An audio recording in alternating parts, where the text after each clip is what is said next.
Well, I am delighted that we are joined today by Sarah Williams.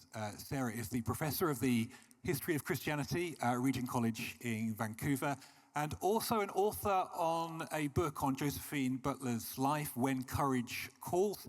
I'll say more about how you can get a copy of that, a signed copy of that, in a few moments' time. But Sarah, thank you so much for being with us today. What was it about Josephine Butler that led you to write about her in the first place? Well, I do believe that she is a woman for our times.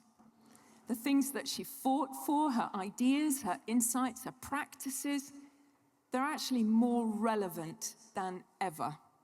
And I wrote the book because I wanted us to have the opportunity to encounter her voice and to be able to see really clearly the deep and powerful relationship between her spirituality and her political action.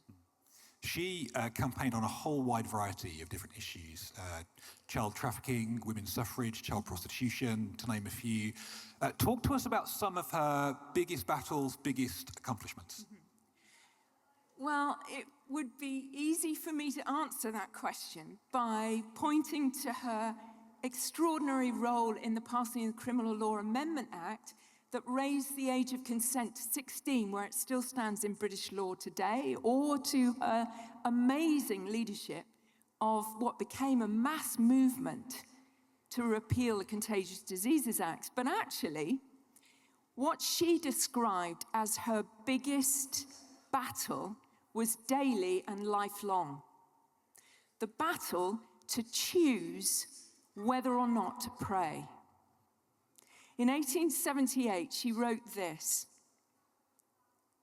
"It takes a degree of almost heroism to shut the door on our fellow men and on their thoughts that are so apt to follow us into our retirement.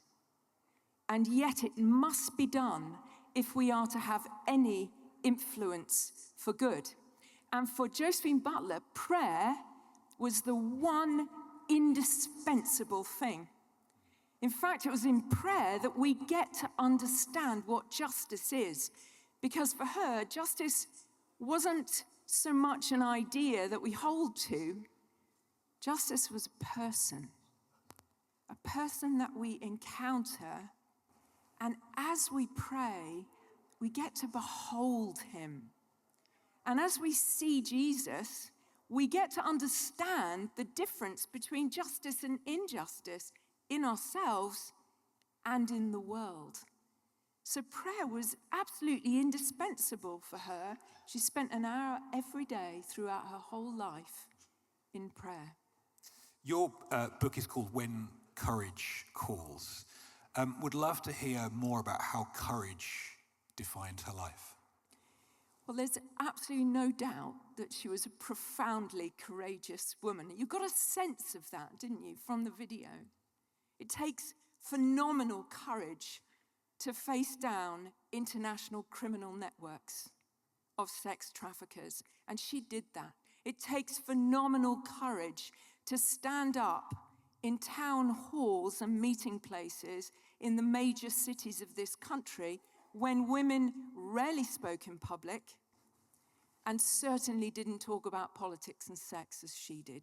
That takes amazing courage.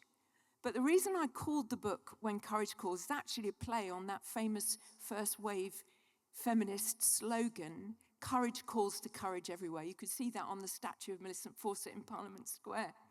And I wanted to bring out in that title the way in which Josephine's courage inspired courage in other women. And in the street behind us, just here, there are two plaques to women who were directly inspired, one to form the Mothers' Union and the other to introduce family allowances. Both of those women were inspired by the courage of Josephine Butler. Part of what this session's about is looking back and seeing what we can learn for today. I know that she faced a whole load of battles, public insults, ridicule. Talk to us more about some of the battles she faced and how did she overcome them, get through them? Yeah, I think it was a powerful moment on the video that you've made as a team when the man's face is shouting. Did you see that bit? It's really powerful because sometimes when she stood up to speak, she was pelted with excrement. She faced 4 arson attacks. At one point, it took 14 bodyguards to stop violent attack and assault just to get her from a train to a public meeting. She experienced repeated death threats. I mean, this is serious intimidation. How did she get through that? She didn't do it on her own. She worked with others, and I think this is so crucial about her life. Her husband, but also she prayed with the same group of close female friends for over 30 years. And wherever she went, in fact, the main part of her work was to create communities of practice right across the political, social, denominational spectrum, people coming together to act on behalf of those who did not have a voice, those who were most alienated in society. Bringing them together, these communities, to collect statistics, to help women find employment opportunities, to help women get off the streets, to collaborate, to share resources and best practice, to help finance one another's projects and initiatives. She created communities, and that's how she got through. Sowing friendship and building community, so important. It's interesting to me that a lot of her fruitfulness came from a place of deep pain, in particular the loss of her daughter. Would love to hear some of your reflections on that. Yeah. Suffering really is a crucial dynamic in Josephine Butler's life. In August 1864, the family had just got back from a holiday in Northumbria. George and Josephine went out for tea. They came home, and their 4 children, in excitement, rushed to meet them from the nursery on the top floor.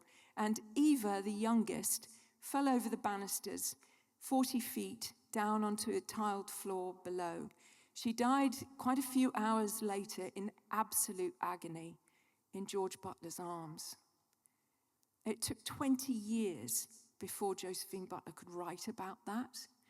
And when she wrote, she just simply said this: the sudden cry, the fall, and then the silence. Our only daughter, the light and joy of our lives.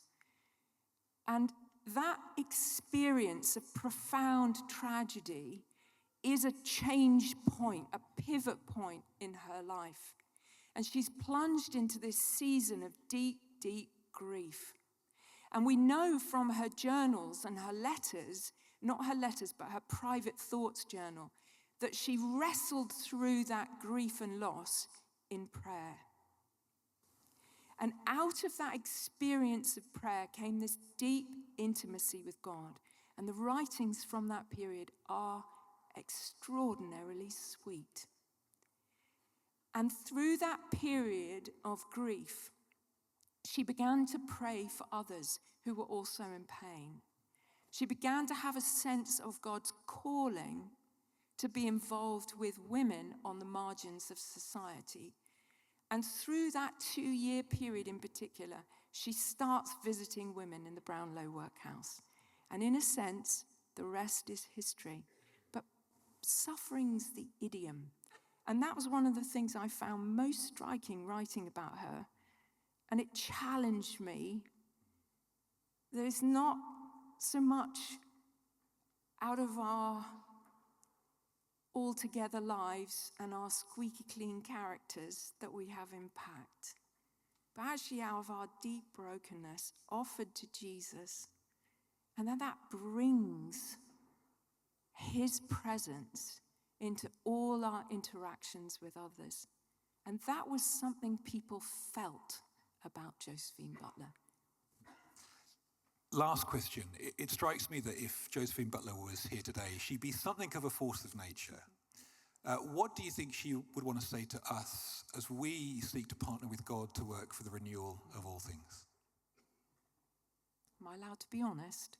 Yes. I think she would be appalled at the deep abuse at every level of our culture today. I think she would be appalled by the revelations that we've experienced over the last couple of years. I think she would be deeply troubled by the ways in which the freedoms that she works so hard to secure for women have been used by women for their own gain and elevation, rather than for the mutuality of men and women together, representing the image of God for the well-being of society. And you know, she wasn't afraid to name the truth. That was the heart of her courage. She spoke and named and called out injustice. So I think if she was here, she might well say something to our culture, but I also think she may well offend us. Because I think she would also challenge my complacency, my indifference, my toleration for injustice, the way I'm comfortable to live my life with injustice all around me. And she had a way of unsettling. But I think most of all, in a gathering like this, she would call us to prayer. Prayer as individuals, prayer as communities, prayer as friendship groups, and perhaps, as she did in the nation in the early 1880s, call the nation to prayer.